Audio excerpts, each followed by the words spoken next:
Hello, thank you once again for joining me, and I'm really happy to introduce you to an absolutely phenomenal director who is not only a director but also a writer, and that is Christianne Cruz.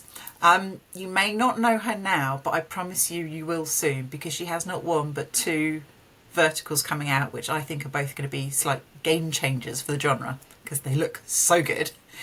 So I'm trying to do a really big hype job here, and now ask Christiana to do a little bit of a introduction of herself to the internet, who she is. Hello, and thank you so much for having me, Jen. I just want to give you, first of all, real big props because there's so few people that actually talk about this space with any sort of, genuine love, and also just an understanding of what it is that us creatives have to go through when we make this really fun and crazy content for everybody. So I just want to thank you so much for bringing light to this new art form. So thank you for that. I am Christianne Cruz. People in the industry just call me Cruz for short, so feel free to do that. I started when I was 4 years old as an actor. I worked for 14 years. I burnt out. I thought I'd never go to set again. But years later, I ended up in LA working at an agency called ICM, which is now part of CAA. I worked in feature films and TV, and I learned everything that I possibly could about Hollywood. In that way, I started producing. I set a few films up. And of course, watched many more projects fail, crash, burn, especially through 2 strikes and a pandemic. So that led me to start to think a little bit more outside of the box of like opportunities and how I could get myself out there and working. And I am a mom of 2. So obviously, how do I continue to do what I love and know that I can also provide for my family? And along came verticals in a really unconventional way. I bucket list have a dream of one day working actually on a video game because I love gaming too. And I saw an ad for something under Snail Games, which is a Chinese-based company. And I put my resume out there. They were looking for script writers, and I forgot about it. And maybe 3 or 4 months later, out of the blue, I got an email that it felt like it was just crazy timing. It was kind of our lowest of lows here in Hollywood. And so to be getting an email that said, hey, we'd love to meet you and like potentially give you a job to write a script was like a very kind of like weird thing. And, I couldn't have been more grateful at the time. And that was from an executive from a new company, a sort of an offshoot of Snail Games, from Interactive Films and Salty TV, which is now what it is. And that person's name is Erin McFarlane, who I could go on and on about this woman. She is literally the reason why Salty TV is making such high quality content. She's so touch base. I mean, like, she should not be working as hard as she does, but neither should any of us. But we all seem to seemingly care so much. And so, that is who got me into this industry and the person that I definitely owe a lot to. But yeah, that's the long and the short of it. Can I just talk a bit more about Salty TV? Because I think it's really getting noticed by people now as, for me, the standout things are that I think you can say across all the content is really good at finding new faces and new talent. Like, phenomenal. You won't have seen people before, and then you're like, they are great, they need to be in more stuff. Very strong storylines that are different.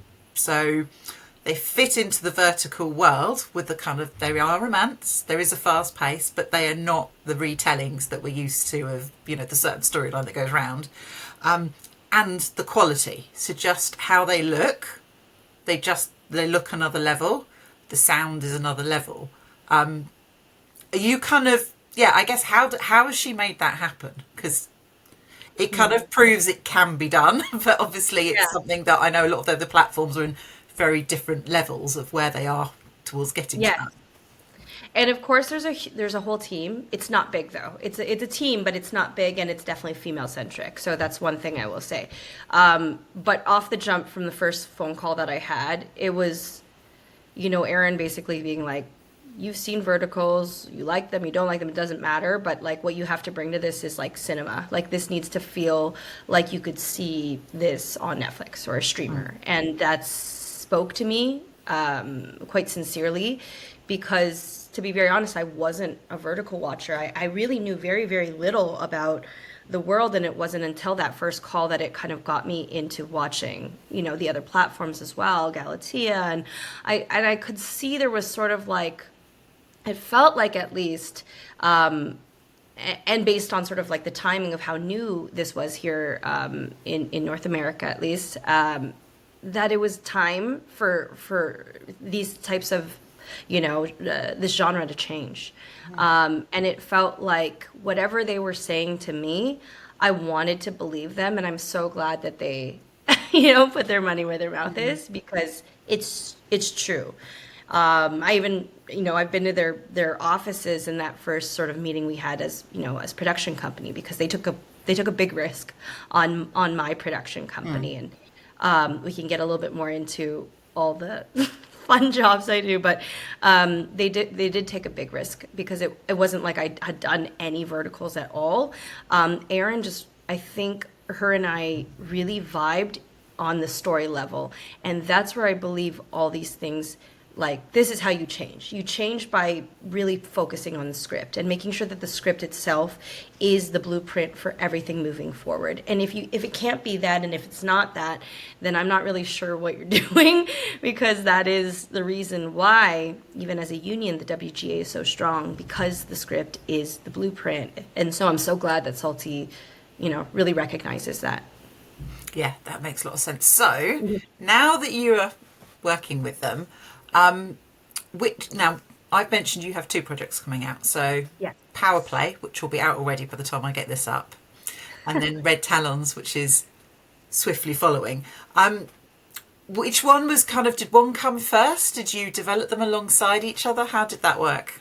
Right. And I guess this is also how I guess the workflow is with Salty. I'm sort of, I think they already have in their idea, based on what they know about me and my taste too, they think of different concepts that they believe will fit for me. And that's where it sort of starts. And because our relationship started with me as a writer first, and then transformed into directing and producing, etc., we do think about story first. So they'll pitch me a couple things, and then I go, let me either sit with it, as it was with Red Talons. I needed like 3-4 days, because and I needed to not watch anything that was out there in werewolf land or mafia land, because I really wanted to see what I could do on my own without any sort of influence.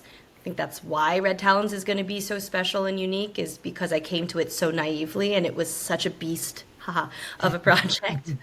And that one did come first. So that one came to us, and it was really about trying to merge a period piece, a werewolf piece, a supernatural piece, you know, the Peaky Blinders sort of elements to it, crime, mafia. It was like all these things wrapped up into a package, you know, in under an hour and a half, and it felt like it was not feasible at first to me. But about 3 days of sleepless nights later, I wrote this sort of novella about 2 warring families. And I guess you did speak to Steven, right? Yeah. I'm sure he's given you a little bit more insight, but there are tropes that I think are going to feel familiar, but I really hope I haven't approached them in a way that has, you know, that is going to feel like any sort of even remote copycat of anything else. Like, what I'm really hoping is that it feels like a really fresh take on a genre that is so well loved in the vertical space. I think that's such a good idea, actually, not watching other stuff. I'm just going to say, I don't read other people's reviews, and I feel really bad because I'm not supporting them. But I know that once I've read it, I have their words and take in my head, and then I'm worried that it will impact what I say. So yeah, that sounds really sensible, of like, don't watch anything else, come to it with purely your take. So once you've done that, kind of what's the stage of how you then take that project forward, kind of once you've got that development script? Because I think that would be really helpful for the audience, just to understand how big a task it is to make it to our screens from your idea. Oh my goodness, it is such a huge task. I I mean, the best thing I will say, like the funniest thing I ever heard was one of my grips was like, I heard that vertical filmmaking is like filmmaking on hard mode. It's, you know, like in gaming terms, it feels like that thing that you are like, why are you even doing that? It's just too crazy. Like you have all of these things up against you and you're like, yeah, let's choose that path. And yeah, that is what it is. So, as a writer, I first always start with a lookbook. I actually start with my visuals first because I think I'm more naturally a director than I am a writer. But I think the writing is so important. And whenever I get lost, I kind of look to a lookbook or something visual to remind me of the thing that I saw in my head before I even started writing it. I always look to create very unique characters that will feel like every single person feels like their own person. And the other thing I think that at least I want to be really known for is how I write women. So, you know, I've seen you talk a lot about this, Jen, but it's incredibly important to me. And even if it's like it requires discussion, but you know, I really, really, really love the idea of women taking a lot of agency and ownership, and I kind of don't care if they're unlikable. And so I'm so excited to see if people love or hate them. And I'm hoping that they love them. But, you know, for me, I have had like, you know, I've had a lot of different experiences throughout my life. And I like to bring that into my scripts in different ways, even if it's a werewolf thing. So from script stage, you got your lookbook. Then I quite quickly go into my department head meetings. So that's my DP, my producers. We go into all the various elements, location scouting, all these different things that cost money. Because at the end of the day, that's what all of this next part is about. It's like, okay, la la la, I wrote this fantasy land in a blue sky, and now you have to actually make that thing real. So I also spend a lot of time, and any actor that's out there, I want you to know that like your Instagrams mean a lot to me, because this is one of the things you just mentioned, Jen, is like, how do you find fresh faces? This is how I find fresh faces. I'm on Instagram a lot, and anybody that's engaged at all in the sort of like vertical world, I will follow, or at least save into a secret folder called actors, and I literally do follow everybody, and I look for anybody's like sense of like on backstage. I just try to find all these pieces and see if the person that I saw in my head fits, or if that person could bring something new to the table that I hadn't seen before. So casting goes out quite quickly. All these things I sort of disseminate all at once, right after the budgeting stage, and that's like a crucial stage of like, you've said that you can make this work to the client. Can you really make it work to the client? Mm-hmm. How many days do we have? How many characters do we have? What can we afford to lose? Because when you are working at such low levels of like budget and needing to be crafty, it's a huge balancing act of trying to create production value and also managing not having enough money to do that. So where can you shave things off? Where can you compromise? And it's a big game of compromise from here on till the end of post-production. Once we actually have our cast and everybody, we get to the fun part, which is shooting. I do take time. I don't know what other directors' processes are, but because I was an actor, I really like to spend time actually getting to know the actors before we even see each other, like especially my leads.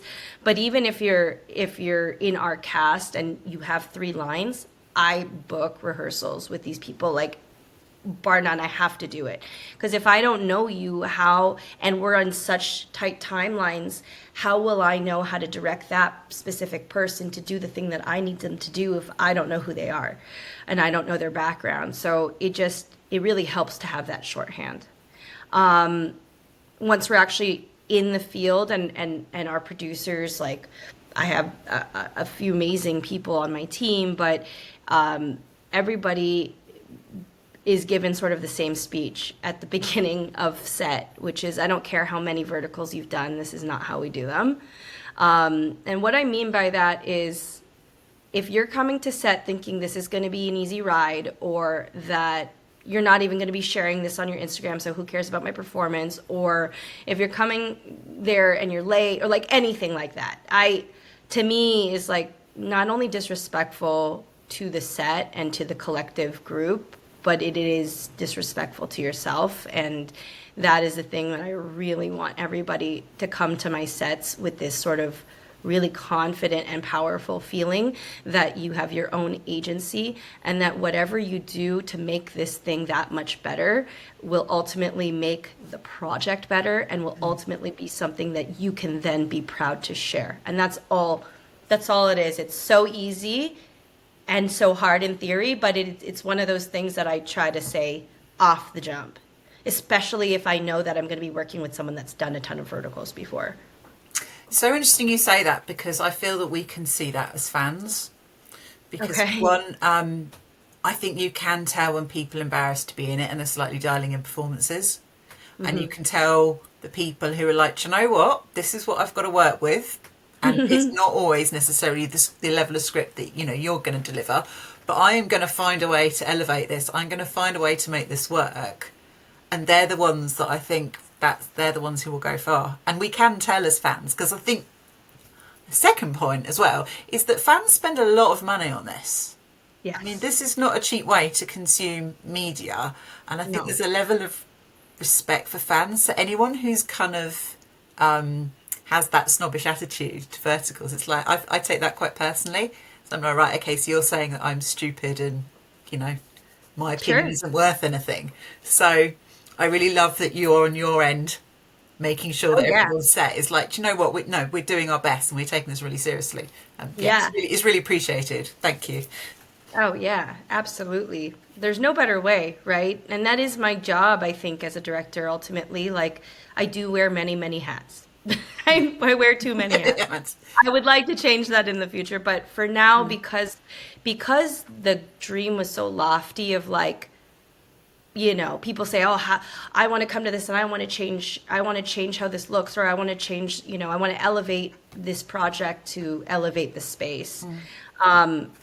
I took that so very sincerely to heart, so much so that I needed these first at least couple to show off like myself as a brand. And this is why I ended up taking so many jobs. So for Red Talons, I'm the writer, the producer, one of the producers, the director. I was pretty involved in, my house was a storage unit because I was also the person involved in charge of wardrobe, production design, art.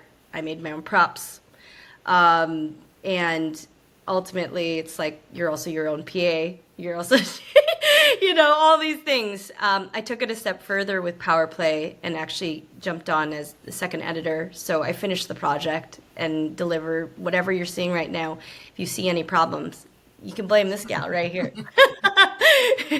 I work with a fantastic team. Like, my post-production folks, it's a few and mighty team, but like, each of us really understands the agenda. And the agenda is to make the best quality possible. Can you or can you not see this project, even elements of the project when you're watching it? Can you see it living like Aaron said at Salty? It was like, can you see it living on TV? Can you see it living in broadcast? Can you see it living on HBO Max? Like, whatever the tone is that you've committed to for that piece, could you see it living in the original IP's world?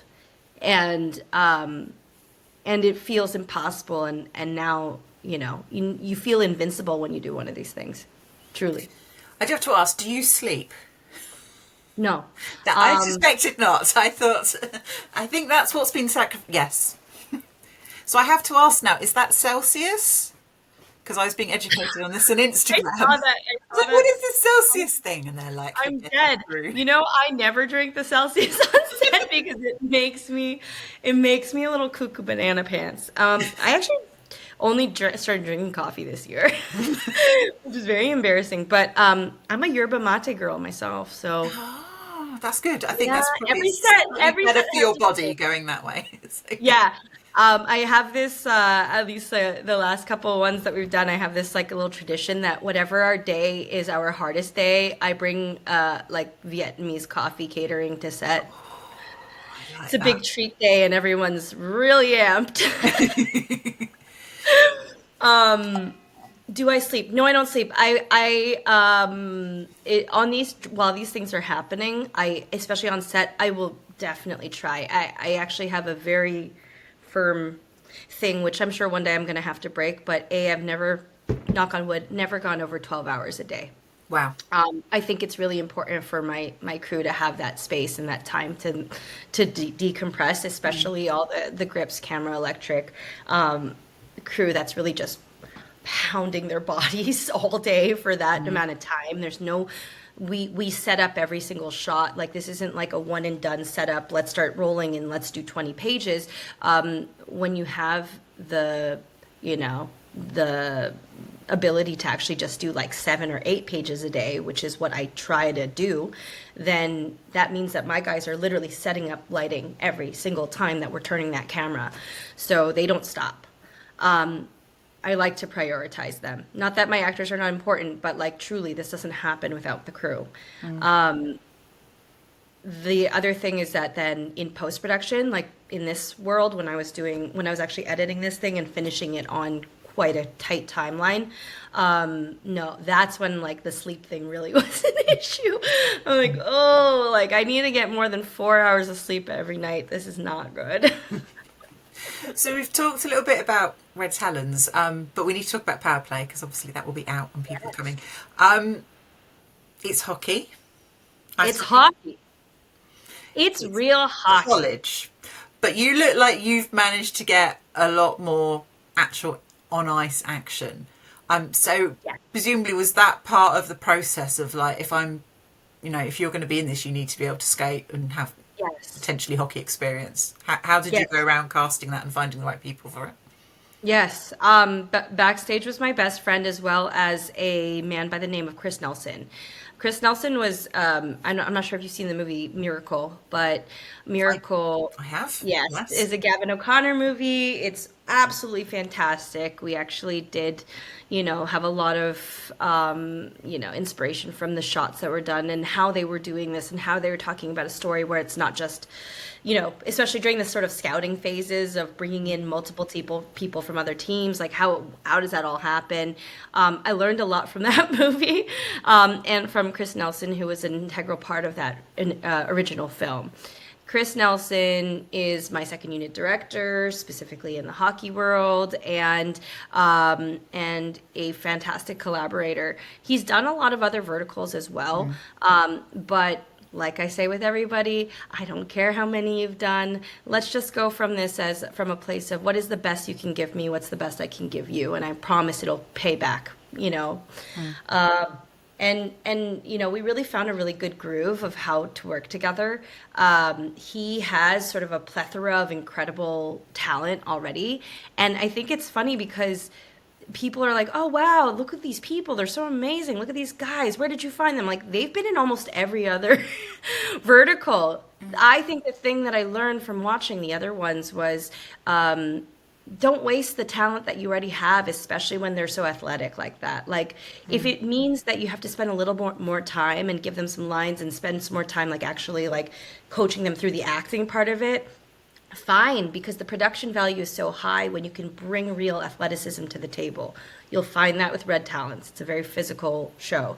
You'll find that as well here. I was a dancer for such a long time that fight choreo or hockey choreo, any sort of athleticism that is indeed choreographed, even intimacy.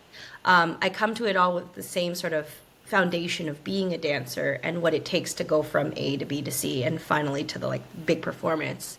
So I wish we had more time. Really, that's the only thing. I wish we had more time, more money, wish we had a few more days, but everything that you're going to see in the hockey rink was shot in basically a day and a half. Wow. That's Yeah. amazing. Just out of pure interest, obviously one of the things I've been told when I've talked to people is just the challenge of vertical, of just like obviously you haven't got that wide frame, which normally you would think for a hockey rink, you want the background and the people, and obviously you can't show that. But then at the same time, it makes it much more intimate because you're solely much closer in on the action. How do you work that so that you get in what you need to in such a narrow frame?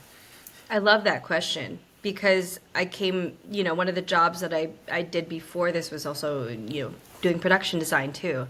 So it's really fun to think about how the pros and cons of production design from a vertical frame, because you can't quite always tell until the camera's really pointed up and setting up what you have to move over from this side to bring it over here when you flip it. Same goes for the actual rink. It's not super conducive. Like hockey really is not conducive to a vertical frame. And it's really tough to do that. But there are ways around it, and there's ways to get wider. And that also happens to be like, making sure that you're working with, like Chris Nelson, for example. If I looked at a frame and I felt like it felt a little bit empty, sometimes I wouldn't have the time to fix that. I'm going to be very honest. There are times where you're like, what? I wish I had a crowd of people back here, and you just don't. So a few things that we did. We did not hide anybody. From our crew. We put pretty much, if you go a little too close, you'll see me behind the monitor. It's one of those situations, but it actually works out really well because that glass is quite forgiving in that way. The other thing is just like trying to get as intimate and close with the hockey, as you mentioned. So having a camera operator that's skating alongside, really trying to find those actions. Hard part about that is you don't have time to do all the rehearsals in the right way. So you're constantly trying to like battle buzzing focus and having soft shots because of how quickly things are moving. Or just having, a puck or a stick not end up quite in the right place. There are some schools of thought with production companies that, I've seen it. People will shoot horizontally, then punch in basically every single shot. I almost feel like I'd like to do that next time because I do feel like there's areas where I want to have a little more space, and I'm so close that I don't have that. But the pro is you get a lot more resolution. You get a lot more sort of like focus on that exact frame that you're going to end up with. And you can always kind of punch in from there, but you can't really punch out, obviously. So yeah, that's the short, answer to that question. But also it's kind of a non-answer because the answer is, it's hard. It's hard. Appreciate what we want to see people. Yeah. I just want to ask as well, because you've obviously mentioned writing strong female characters, and we've talked about you bringing action. Obviously, one of the main things people do come to verticals for, at least at the moment, is the romance. And people do like that, sometimes a bit spicy. But obviously, there's a bit of a divide in how romances are told, which I've kind of spoken out of, like, there's romances that I think are positive, and then there's a route that I think is slightly done for attention-seeking marketing, really. There's a lot of it, of like it's quite toxic, there's violence, there's sort of basically glorified rape, sort of horrible things. And I think a route down sex where it's very much used as again, either just as a marketing tool or as part of a power play in a kind of not particularly healthy relationship. But it can be done positively. This is the key thing. I've just watched a Ukrainian vertical today, which had a lot of sex in, but it was part of the story. It was empowered. It was about both characters. And it's like, that's how you do it. And I know that you will be someone who champions this as well. So could you talk a little bit about that and how I think you're probably one of the real champions of you can do all this, but in a really positive way. Yeah, absolutely. I'm not even quite sure where to start on this because I think it's just part of my ethos as what it means to be a strong woman. You have to be able to have that agency, and so much in sex is about people trying to take that agency away from you. And so where do you kind of like lay on that? So, it's just one of those things that has to start from the script, first off, is how you actually write that scene on the page will then be interpreted different ways by the various people. And then it's conversations. So individually I have conversations with anybody who has anything to do with the sort of intimacy scenes, right? And I have conversations about their limits, their boundaries, what they're comfortable, not comfortable, what they would maybe like to try in a safe space, but or you know, all these sort of things. Basically, consent. Always about consent. And having deep dive discussions about what the character is. Now, neither of these things are like so overtly sexual where it's like, oh, this is a 50 Shades story, so we really need to dive so deeply into this. But instead, I have sort of like these endless, almost annoying conversations that I bring up with my lead actors about consent and boundaries. And I bring it up over and over and over again. And then we talk about it actually all together. And then we talk about it again on set. And then we talk about it again right before it's happening. And then we talk about it when it's happening. And then when it has happened, we still talk about it. And that's how you kind of have to do it, right? And if you're not having all these sort of like touch points of like the discussion first, the transparency first, then likely the physical nature of what happens then next is also unmotivated. Like you're going to see that. You're going to feel that it doesn't feel motivated or real, like in any way. And what I'm hoping is going to be my new stamp is how well my DP and I do these sex scenes. Because they're truly, like, to me, they feel so incredibly artful. And in both cases, in the first case, actually for Red Talons, it was two actors who really had not gone this far before, not even close. And you've met Stephen, and Anna Green is who plays opposite Stephen as Isla Talon, who you're going to absolutely love. And Anna is just like, you know, she really like let herself go. And I think the best thing that the best moment I've ever had as a director so far is the night that we filmed that. I got home and opened my phone, and I had a really, really long message from Anna, specifically about how empowered she felt after our scene and how much more she wanted to try doing something like that again when she had felt quite nervous, like kind of coming into it. Well, maybe not even nervous, but it was just something new. And I think it spoke to the process of what I was trying to do with the actors, that I felt so proud that I was like, yes, like I made this on set feel comfortable, because it's not like it's fake. It's real. Like they're really two people who are physically coming together. It's like, oh, you can say all you want about like the acting part of it, but these are real people who have to sit in a room with you and whoever else is there.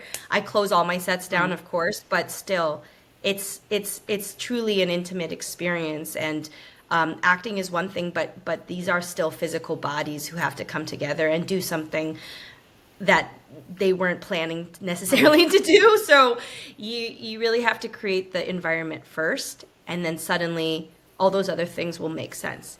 If you don't do those things and you're not sort of like doing the check and balance thing just in talking and talking alone, then, and you have a script or a project where you're definitely crossing boundaries and lines, or you're doing things that are really morally kind of question marky, well, the likelihood is you probably don't even want to have those conversations with your actors, because you already know that those are. So there's sort of like this thing. That makes sense. Yeah, you kind of already know that you're not on the. Yeah.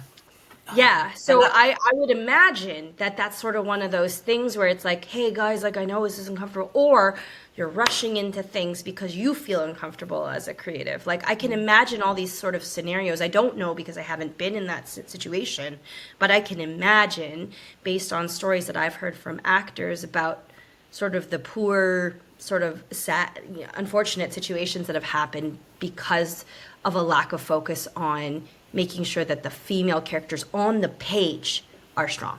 Yeah, 100%. That's one of the things I'm really looking forward to see, because I think everyone's beyond fed up of no character, no agency, getting pushed around, and it's just. So the other thing I wanted to talk on the flip side of that as well is villains, or the bad guy or whatever the, you know, the opposing forces. Because again, I think that's something that's often lazily written, shall we say. It's very easy to, I think, what one actress, what did she say to me? She said, I'm so fed up of calling people a slut. It's like, I just, like, is there nothing else? You know, it just goes to those sort of nasty words, and there's not really anything there. The people I've talked to, I think, have found a bit more with villain roles. They've either managed to do some backstory, or they've really worked in it and gone like, what is going on here? What's happened? And they've built it up. Or they lean into comedy, and actually that can work really well as well. You go broad. How did you approach that for a vertical of like, how do you bring in that sense of danger or thing to be overcome?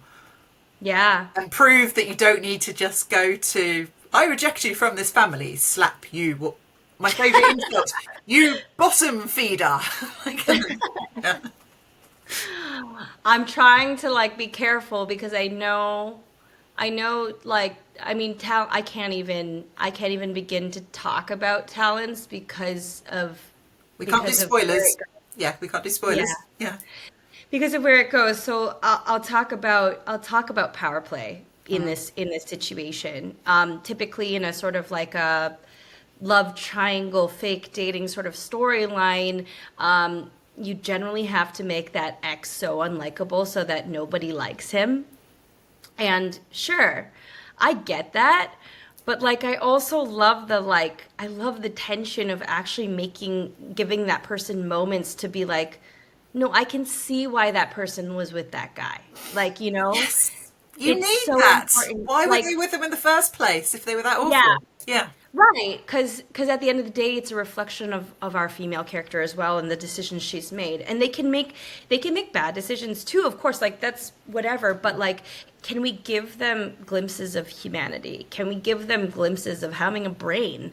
And these are definitely things that I think about a lot because I really truly don't believe in like a villain character. I believe that that everybody is on spectrums of both good and bad, like just in general. In our real world, I believe that everybody is many things. And so to create nuanced characters, you also have to emulate what you see here. So if I know that I'm given like the task of staying within the trope, that's okay. But like, what can I do? What can I do to give this person funnier, juicier, better lines, like better dialogue so that they really stand out and they're not throwaway characters? Because I really don't believe in that. Like, villains are my favorite characters to write. Like, truly. I think I'm like, okay, love interest, like, that's great. It's fun. It's beautiful. But I love villain characters. So I do feel like that's something that I hope that you'll enjoy in the two series that are coming out. So I have to ask now about each one. Okay, so with Power Play, is there like a favourite story or an anecdote that you can share? And also, I guess, what would you like people to take away from it? What do you want them to sort of have watched it and finished thinking or feeling? Okay, first of all, there was something really special about this one. I feel like I was more stressed on this one for some reason. I feel like I was there, and yet every time someone would talk to me, that, like, especially Cass, they're like, this was the best day of my life. Like this, we shot three frat parties in one day. Oh, that's a lot of partying. Yeah, we didn't have like a huge house. Like I don't really love these like gigantic mansions if I can avoid them. They feel as a space too big and empty. From like sort of an interior production design thing. I do kind of like more, it's an intimate format, so I feel like I like more intimate spaces. And so the frat house is like one of those places where like, oh, like that's a great idea, Christianne, let's go for a smaller house. And then you have to like fill it with people. You're like, ugh, too many people. So that was a really, really rough day. That was a Vietnamese coffee day, if you know what I mean. Yeah. Like that was a day where you're going through 15 pages and you have so many things, and as from a character arc, these are parties that happen at the beginning, the middle, and the end. And you're kind of doing them all out of order. So as a director, you have to kind of like, and actors, we have to work together to remind each other, where are we at mentally? Like what's happening again? That was a big one. I feel like this was a story that was just so much about like falling in love in like these early 20s and like falling in love with yourself. More so. I don't feel like that's a spoiler, but like to me that's just like what it is. I love rom-coms. I truly, truly love rom-coms, and I love comedy. Like I really love comedy. There's clickbait comedy, which I've seen, and I haven't seen like tons of like comedy. And I really There's so love need more comedy. There's nothing wrong with making the world laugh, particularly at the moment. No, not at all. And I just feel like this cast is going to surprise you. You will see familiar faces, but then you'll see like familiar faces that just haven't played these roles before. Like they're usually cast in almost opposite roles, if it makes sense, for the people that you will recognize. And I think some people are like, they're so fresh. Like Vince Renaula is like absolutely the freshest face. He literally is. I mean, he's a baby and I love him, but like he looks so freaking good on camera. And the chemistry that him and Eloise Lola Gordon have together is unbelievable. Eloise usually she's one of those actors. She usually gets cast as a villain. And I really loved the idea of casting someone who's typically a villain in this like romantic leading female role. Because I'm like, that's how you make sure that the thing that I said that I was going to do is going to happen. You know, a strong woman, blah, blah, blah, like all that stuff that I said, like that's how you do it. A really big part of it is the cast. So the cast in this one is so phenomenal and just became like almost like a real frat house. I was just like, that's quite a lot of young, beautiful people. You had to keep it all up. I mean, yeah, there were times where I definitely got lost in the scene. They were like, Christianne, do you want to cut now? And I'm like, yeah, let's cut. Because it's just like, you're having so much fun and everything that they're doing is hilarious and hot and funny and cool. Like, it was like the most ideal version of what college could have been. And I'm from Canada originally, and I grew up around a lot of hockey playing bros and buds and buttes. So that felt like this was my inauthentic, non-hockey playing version of a fantastical rom-com in which all these hot people are college frat house hockey bros, you know? I love it. And then can I ask you the same question for Red Talons? Sorry, Talons. But obviously that's quite a very different vibe, very different feel. But yeah. It could not be more opposite. Did Stephen go into our ghost stories? No. He's been very... Okay. Well, we were in a house for about 4 days that was so severely haunted that it actually kind of like messed with us all in different ways. The short of it was, it's kind of weird to like come back and think about it again, but it started kind of small where it was just like feelings and vibes. It was a house in Riverside. I now know of like other people who've shot in this house too and can kind of corroborate what I'm talking about, but actually even goes back to when we were doing the location scout. I went upstairs kind of past this hallway and I was like, oof. Like it felt like I was walking through like a cold fog in this one part of this hallway.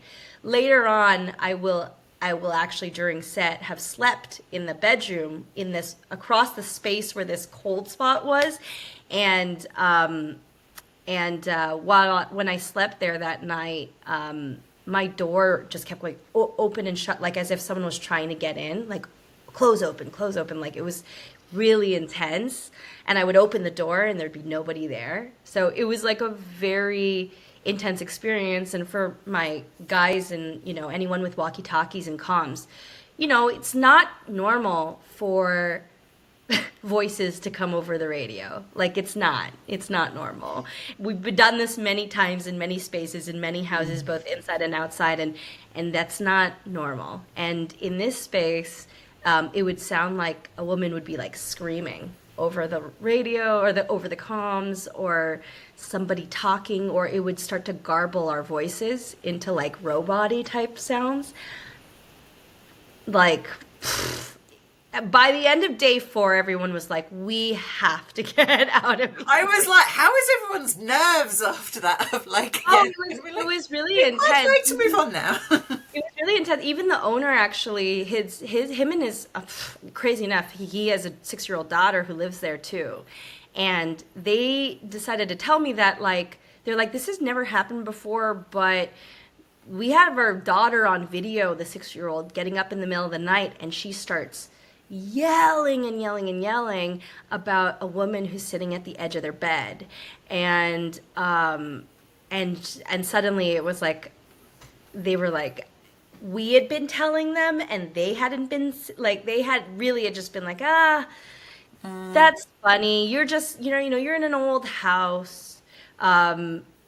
But it turns out there's a lot more history to this house. It was the first mayor of Riverside's home, and their second, like their son, who was 2 years old, actually died. And I think that, like, whatever it is that's happening there, it's as if like this family's still there. So I don't know that they loved that we were doing this big werewolf drama family story in there or not. I don't take that they liked it very much. Oh. Yeah. But yeah. So what era was the house? Sort of how old is it? I'll get you all the specifics, but I believe that the house is the 16 something. Wow. Okay. So yeah, like wow. Very, very old. And you can even you can see, like, there's the house is very much,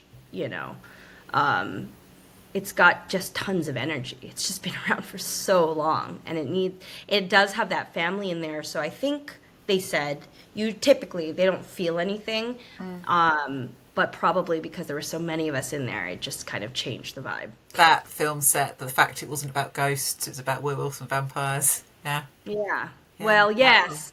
Wow. Yes, That's an definitely. experience. Wow. Intense. This is so cool. So what I need to ask you about now is what's next for you? Kind of what stories do you want to tell next? Yeah, it's a great story. Like I think I'm really starting to hone in my own sort of, like, again, brand and how I want to tell stories. Definitely, it's always about the women first. These are stories that I think are by women, so uniquely by women, for women, with women in them, that I do really feel you when you get very disappointed about, weak female characters. It really irks me. It's just like you need to really have that experience of, like, I guess, the female experience to really understand how to create nuance in that way. So I'd like to continue working on stories that focus on strong women. I would like to do something a little racier and more daring. I would love to do something in a cabaret kind of a setting. I do action really well, and I do dance well, so definitely something in the dance world would be amazing. I love the idea of continuing to kind of, like, beg, borrow, and steal from what's working in popular culture and on TV. So a White Lotus of some sort for our world is always a very fun idea and keeps things very contained. So yeah, there's so many things out there, and I like to think about them. And although many, some of the other production companies and studios are starting to come to me now, I am so new to this space that, like, I know that I'm just basically on that, like, waiting thing of being like, okay, stay bored for now, and then I'm sure everything will come as Red Talons and Power Play and other things start to come out too. I also wrote a series called Wild Ride for Salty TV. I don't know if you've seen that one. I'm basically planning to. I have to rotate between the apps to, have some semblance of a bank balance. But yeah, I've been waiting for Power Play, and then I'm going in because I know I want to watch that. I'll have a Salty TV and I'll binge everything on there. So, yeah. I think Wild Ride is coming out, if I'm not wrong, right before Talons. So I'm kind of going to have this moment, I think, of like all the things that are coming out. And as much as I do this for me, I very much do this for everyone else in the industry. Like I put so much into this, as you know, 2 kids, no sleep, too many jobs, not supposed to do that. But I do this because I believe that we as women have been forgotten for so long in terms of creating content specifically for us, by us, that is sort of my guiding star in creating these things. I know, believe me, so many of my crew and my producers are always like, why are you doing so much? And I'm like, because there are only so few chances in life that you find yourself in something that is not only successful but new. And that is where I think we are in this space. It is working, but it is still new enough that you can put a stamp on something. So there are very few people out there, but if any of the studio executives are listening, you have to trust the creatives more, to be more like auteurs, because to have people who write, then direct and produce and do these things, it allows us a shortcut to really know how to plan for things when we're the ones who are writing them as well. So really thinking of things more holistically and less in these like sort of silos, as I think many sort of like tech companies approach might be. I think it's really important to start thinking of things in the way that I think Hollywood does things. We put a lot more emphasis on story and script. We put like more emphasis on working with creatives like an A24 does, where it's always about the filmmaker first, and then what does the filmmaker want to do and how can we make, support that dream to make that happen. So. And just another question I wanted to ask you is, because you've mentioned obviously you've come over from working in traditional Hollywood. Yes. Are you seeing that verticals are getting more credibility now, and that there is more of a move over of people who were working there who are like, actually, this is where the jobs are, and I'm actually happy to embrace it? Yes, I mean, I think at first you feel I think people sort of feel like they're forced into it, or it's their second choice of what to be doing.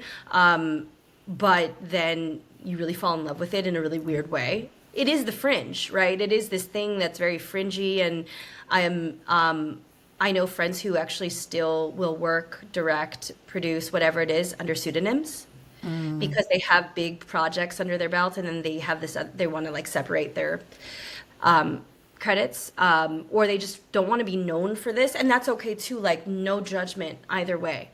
But I'm the very opposite. Like, I really want people to know what it is that I do. And by the way, I don't want to call them verticals. I want to call them hyperpop soap operas. That's what I like to say. I have to rename my Instagram account now. That's really took off the... Doesn't work quite as well for me, but I love it. Yes, I love it. Yeah, they're hyperpop soap operas. They're told so quickly, but it doesn't matter whether they're horizontal or vertical or whatever it is. It's actually, do you have the ability, like, do you have the craft? Do you have the ability to give us a cliffhanger every 1 to 3 minutes? Because, man, that's hard. And can you make that feel not redundant? Can you make that feel exciting and fresh and new? Like, that in itself is such a challenge. It's such a mental challenge that I'm trying to really shake it up. And so thus, because I have worked in the Hollywood world, every time I get anybody on the phone, especially if it's like managers or folks over at big streamers or whatever it is, I take every opportunity to talk about it. And I talk about it like almost right away. I'm like, do you know, like, I'm so busy, blah, blah, blah, working on verticals. Do you know what they are? Blah, blah, blah. And just... I generally send a nice long email after the fact with articles, with this, that, and the other. And I've done this since I started working in the space, that I now get emails from those executives at various XYZ big companies messaging me being like, this is that thing we talked about 6 months ago. And now Matt Bellany is talking about it. And, Matt Bellany has got a huge sort of industry trade journal that everyone in Hollywood follows. And he just started talking about it. So it's not going away. And if anything, it's now forcing a lot of executives to have the knowledge. And many of them are coming to me or to other people that do, that do raise the flag of being like, I work in this space and it's okay. Yeah, I love that. I work here. It's all right. All It'll be right. okay. Don't worry about it. Um, Okay. that was so helpful. Also, the other thing, sorry, I've asked you so many questions, but you are right to No, keep going. you. The other thing I think that people get a bit blown away, because I have a lot of these conversations of like, what are you talking about? Right. Yes. Right. And then the thing that really gets them is just the numbers of people watching them. Like, this isn't thousands, this is millions of people. Yes. And the fact that it's so global. Yes. So, sorry, I'm just going to... So obviously the fact that, I mean, mine is just a small sample, but obviously I ran these awards and they kind of went global, and it was from pretty much every nation, all across Europe, Eastern Europe, Russia, Ukraine, Kazakhstan, Belarus, then I was going into Nepal, India, all the Asia. There's obviously a lot of viewers in Philippines, a lot in Indonesia, a lot in Australia, not so many in Africa, which is a shame. It'd be lovely to improve that. And then obviously all of South America, I think had every nation, obviously America. It was genuinely global. Do you see that in the kind of the feedback and content that you get online? Kind of what do you see from your perspective of how global it is? Definitely. Yeah, definitely. It's so global. It's so amazing. Even just today, I think I was on a post of yours and somebody had been like, one of your followers was like, I love verticals, but I wish that they were more diverse, because that's where, we are diverse. We as an audience are very diverse, and yet we're still being fed a very like colonial version of what they believe content works. Yeah. And I was quick to be like, I did it. Like I really, really, really wanted Red Talons to be that project. I wanted to be able to be proud to go online and to say exactly that, to say that I did do it. For example, in Red Talons, I have brothers. One is Stephen Marana. His brother is black. And when I say brother, because it felt like, I was like, werewolf terms, there's no rules. And lots of dogs look different. Like, you've got dogs that are various, backgrounds, and they're still related in some way. So you've got like a subsect of like, part of the family is Filipino, some are Mexican. So like I have a character who's literally got an accent versus the other ones don't. I'm not trying to make everybody fit into a mold, because I'm pretty positive that when I look at the world and the people who are following this space, especially based on the feedback of like what's happening online and who's following me and from where, this is a very diverse world. The one thing that stays true is I'm seeing that it's 99.9% women. Yes, it is largely women. There's a few husbands though. I know a few husbands who are like, what is this thing? And then next thing you're like, I kind of want to know what happens. So you get sucked in. Yeah. Actually, one of our grips, who actually ended up cam-opping our last one, he said exactly that. He said he happened to be watching it because he was going to be jumping on a vertical, and he'd never worked on one before. So he decided to watch one from Korea. And then he got very very roped into the story. That means it worked. It did its job and kept him going. I just kind of want to echo what you said, because I'm aware it's something I need to talk up more about. In that, I don't understand it, because I've basically what I'm looking for as a viewer, and have done for years, is I want a good love story.